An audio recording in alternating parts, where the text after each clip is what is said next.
Hey Dog fans, this is Lynch, tight end for the University of Georgia, and this is off-season training.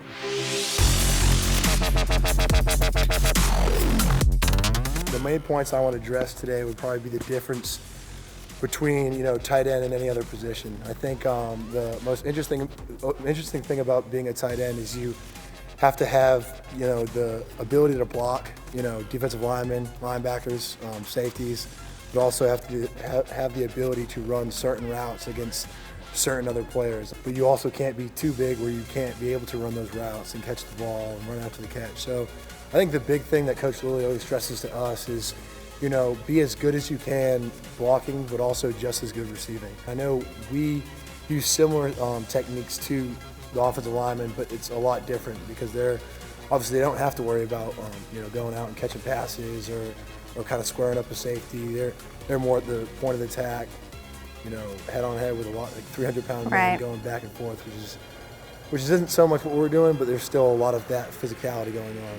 Here, every inch really counts. They always call it about a game of inches, but you wouldn't really think of it like that until you got to this certain level and obviously above. So, you're in your right-hand stance, and you're kind of going, up and then in. And then what you want to do is try to keep your body square. Like that's, because it's all about gaps that are created for the running back in terms of like really finishing it and creating a wider gap. It really is so much better to keep your feet flat like this.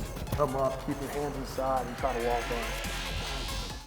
If we were running a sweep play and I was at the point of attack, and the play is the same thing as it would be if I were to be attached, but since I'm out here and there's probably about 1.5 yards between me and the guy I'm supposed to block, you kind of want to take an angle where you can get him and cut off penetration so he doesn't come up right away and tackle whoever's running the ball.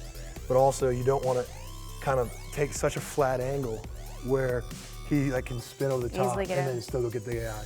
So one route we always do that's probably like our bread and butter. Bread and butter would be like a stick route, which is just 5 yards, 5 yards out, and then you're breaking out here, and Hudson is usually trying to hit you right away, as soon as you make the turn. Yeah, as soon as you come out of the break. So things you always hear Coach Bobo and Coach Lilly shouting out, like eyes, out of your break, don't get over your feet. So one thing that Coach Lilly always stresses is your ability to sell the vertical route. So, there's routes where we're running, 10 to 15 yards down the field, but since this is a 5-yard route, we'd be out of here in I'll do just everything on the right-hand stance.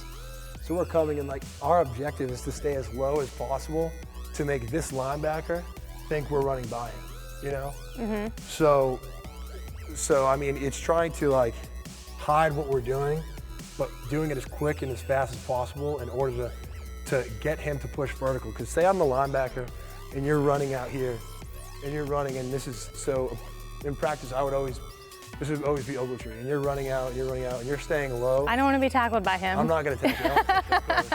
So say you're running out, and I'm here, and you're running low and you're running, and you're trying to get me to open my hips, Because if I'm playing here and I'm trying to undercut the route, and if you get me to open my hips, I mean, the ball's coming to you right away, and you're going up the field.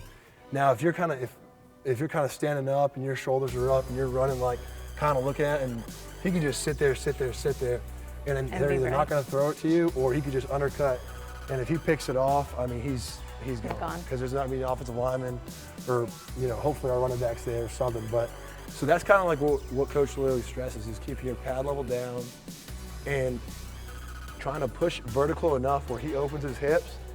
And then at the end of the route, you want to be as quick and your shoulders and chest over your knees and feet. Which I never understood what he meant exactly. So if I'm coming out here, if I finishing the end of this route, and I get another tail on my route, if I'm coming here, I'm here, and then I come up. If I'm not over my knees and over my feet and balanced, I might slip out of the route, or he could kind of tell that I'm going to break out and try to come out for a 5-yard route, and that's when he can undercut again. So what's vital about it is, and what's important, is being able to come as fast as you can, under control, and just coming under, and making sure you're like kind of square and balanced, and you're not like out here and like kind of like jabbing. Just if you have a job and you just do it to the best of your ability, and everyone is on the same page in terms of having that same objective, that same goal, like usually we end up, winning the game, or at least in a good position to win the game.